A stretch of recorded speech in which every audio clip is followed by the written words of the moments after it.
Επιστροφή στο πλατό και στην ροή της σημερινής εκπομπής. Ζωντανά συνεχίζουμε να είμαστε κοντά σας ως και τις 7.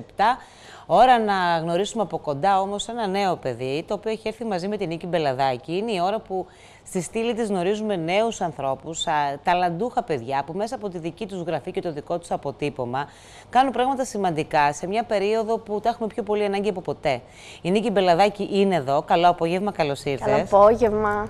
Δεν είσαι μόνη. Δεν είμαι μόνη, είμαι με τον Νικόλα Χωματά. Καλώς τον. Καλό απόγευμα, καλώς ήρθες. Είναι μόλις 23 χρονών. Α, είπες για την ηλικία. Τώρα ήθελες να την πει. Εγώ ήθελα να την πω. Εντάξει, οκ. Σε άλλη ηλικία είναι κάτι σχετικό. Ναι, αλλά κάτι υποδεικνύει. Πολλά, ναι. Στην περίπτωσή μας. Για πες μας, ρε Νικόλα, τι κάνεις? Μια χαρά.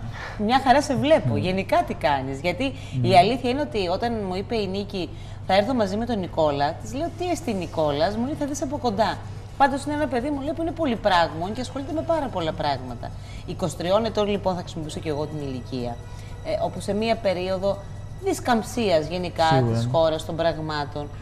Τι σε βάζει να είσαι σε αυτή τη διαδικασία και ποια είναι η διαδικασία που είσαι καταρχήν? Γιατί σου λέω ειλικρινά ότι μαζί σου θέλω να τα ανακαλύψω. Δεν έχω διαβάσει τις σημειώσεις μου. Η αλήθεια είναι ότι ασχολούμαι με διάφορα αντικείμενα.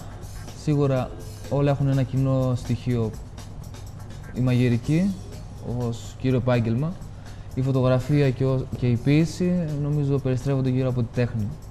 Οπότε αυτά το τρίπτυχο είναι η καθημερινή ζωή μου.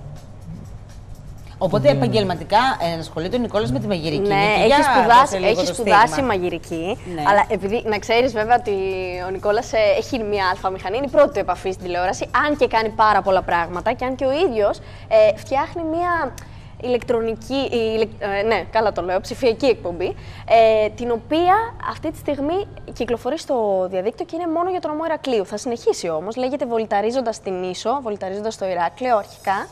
Αν δεν κάνω λάθος. Και πλάνα, Ναι. Τη γυρίζει ο ίδιος. Έχει ανέβει στο προσωπικό του λογαριασμό και στο Facebook και στη σελίδα του, Νικόλας Χωματάς. Οποιοςδήποτε και να πληκτρολογήσει στο ίντερνετ αυτή τη στιγμή το ονοματεπώνυμό του, θα βρει σίγουρα τα δύο του βιβλία που έχουν προηγηθεί, που είναι σε ψηφιακή μορφή όμως, και τα δύο. Και τώρα έχει έρθει με ένα καινούριο, έντυπης μορφής, που λέγεται Κρασί μου και Σεβδά. Λοιπόν, περιμένετε τώρα, γιατί εδώ βλέπω τα πλάνα από το βολτάρισμα του Νικόλα. Καταρχήν το κάνεις μόνος σου, δηλαδή είσαι με τη δική σου... Αποκλειστικά μόνο, Ναι, με τη δική σου κάμερα. Ναι, έχω φωτογραφικό εξοπλισμό, ασχολούμαι τα τελευταία χρόνια με την φωτογραφία και το βίντεο. Ναι. Και ερασιτεχνικά και επαγγελματικά. Ναι, και είπα να κάνω κάτι δικό Τώρα μου. εδώ που είσαι, ας πούμε, για παράδειγμα, που τώρα είναι η εισαγωγή του αφιερώματος του Ηρακλείου. Πόσο καιρό το κάνεις αυτό? Αυτό μου πήρε λίγο λιγότερο από ένα μήνα. Ναι, αλλά ουσιαστικά βολτάρεις πόσο καιρό στο διαδίκτυο, ανεβάζοντας βίντεο δικά σου? Το βολταρίζοντας είχα ονομάσει εγώ ίδιος τα ταξίδια που έκανα, τις εκδρομές, διάφορες περιπλανήσεις, είτε στην Κρήτη είτε και εκτός του νησιού μας. Παρέα με τη φωτογραφική μηχανή, ένα χαρτί και ένα μολύβι.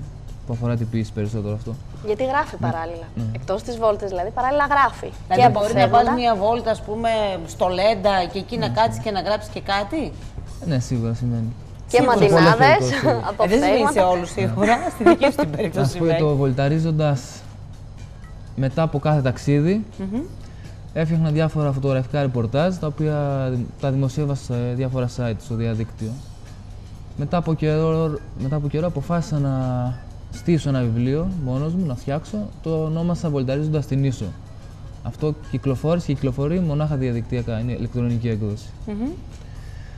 Το συγκεκριμένο βιβλίο αποτελείται από 4 κεφάλαια, το κάθε κεφάλαιο αφιέρωμα για κάθε ένα νομό. Σε κάθε νομό.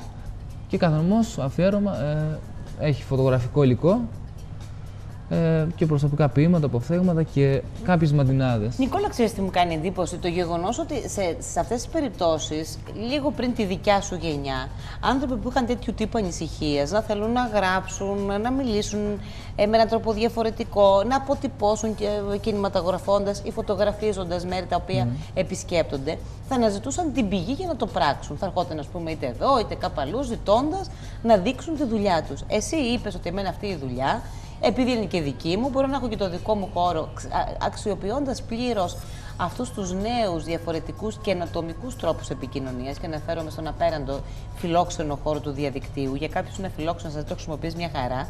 Και όλα τα πνευματικά πονήματα, είτε είναι γραφή, είτε είναι ποίηση, είτε είναι φωτογραφία, τα διοχετεύεις σε ένα δικό σου χώρο, βλέποντας τελικά ποιο είναι το αντίκτυπο. Εγώ εκεί θέλω να φτάσω. Ο κόσμος, όλο αυτό το υλικό που του έχεις διοχετεύσει, το επισκέπτεται, το βλέπει, το αναζητά. Ποια είναι η ανταπόκρισή του? Έχει μεγάλη ανταπόκριση και ένας λόγος που έβγαλα και το βιβλίο «Το Κρασί της Σεβδά» ήταν μετά από προτροπή διάφορων ανθρώπων και πολλοί ήταν αναγνωρισμένοι στο χώρο και ακόμα και εκτός Κρήτης. Έχουν γίνει προτάσεις, να ξέρεις, Αντιγόνη, γιατί φοβάμαι ότι δεν θα τα πει ο Νικόλας. Ναι, έχουν γίνει προτάσεις και για εκθέσεις φωτογραφίας, γιατί ασχολείται πάρα πολύ με τη φωτογραφία, και για να παρουσιάσει το βιβλίο του σε άλλους χώρους, γιατί μέχρι τώρα έχει γίνει μία παρουσίαση στον τόπο που έχει γεννηθεί και έχει μεγαλώσει, στις Γούρνες, Παιδιάδος. Και το βιβλίο του αυτή τη στιγμή βρίσκεται στο βιβλιοπωλείο Ελευθερουδάκης και σε άλλο ένα στις Γούρνες. Και θέλει να το μάθει ο κόσμος. Οι άνθρωποι που ασχολούνται με το βιβλίο του έχουν κάνει διάφορες προτάσεις. Ευχόμαστε να τον δούμε κι αλλού, λοιπόν. Ναι, είσαι μόνο στην εκκίνηση. Έχω την αίσθηση ότι θα σε δούμε σίγουρα. Διαβάζω στο πιστόφυλλο, γράφοντας, βρήκα δικαιολογία για να ζω και να υπάρχω, στηρίζοντας τα λόγια μου με την ίδια τη ζωή και το θάνατο. Η γραφή είναι το κομμάτι εκείνο που σε έχει κερδίσει περισσότερο, η φωτογραφία, το να κινηματογραφείς όλες αυτές τις περιπλανήσεις. Ποιο είναι το κομμάτι που έχει μεγαλύτερο πλαίσιο μέσα στην καρδιά σου? Πιστεύω πως κάθε ένα έχει σημαντικό κομμάτι πλέον στη ζωή μου. Ποιο ξεχωρίζεις όμως? Ξεχωρίζω. Ίσως. Με δυσκολία λες, Με πολύ μεγάλη δυσκολία. Θέλει πολύ σκέψη. Σοβαρά. Ίσως, ναι. Είναι όλα.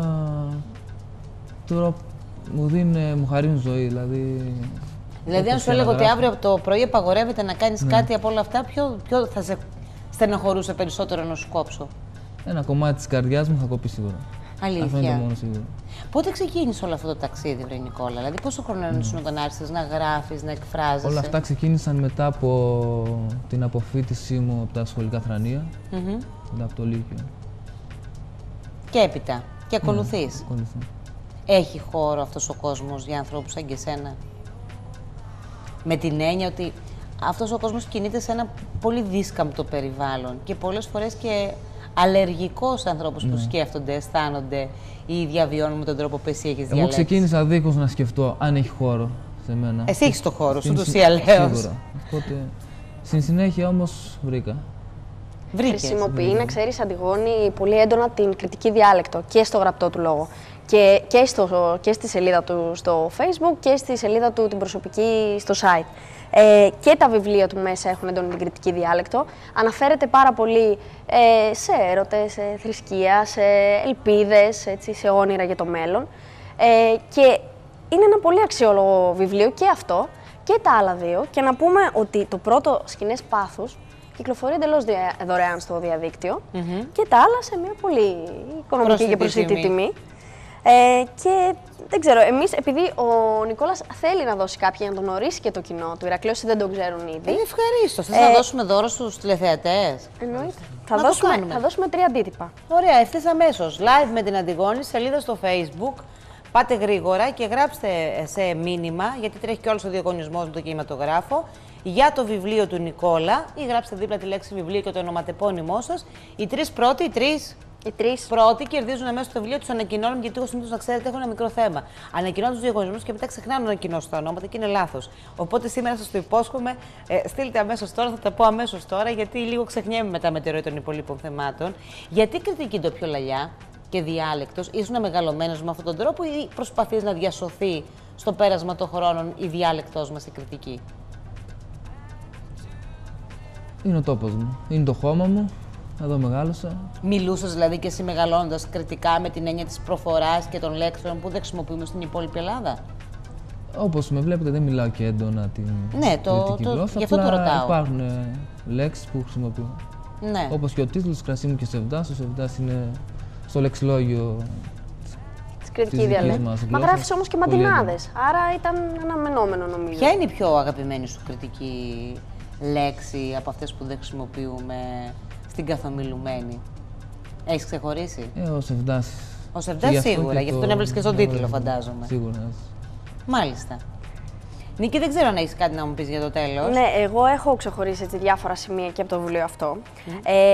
Το μόνο που θέλω να τονίσω έτσι, σε αυτό το κομμάτι είναι ότι ο Νικόλας και ο κάθε Νικόλας έχει πάρα πολύ όρεξη και να προωθήσει τον τόπο του και να γράψει γι' αυτό και να ασχοληθεί με αυτό. Και ευτυχώς βρίσκει ανθρώπους που να το αγαπήσουν όλο αυτό. Και αν παρατηρήσεις και στη σελίδα του, και εσύ και ο καθένας, αν μπει να γνωρίσει ο ίδιος τον Νικόλα, υπάρχει πολύ αγάπη από τον κόσμο για αυτό που κάνει.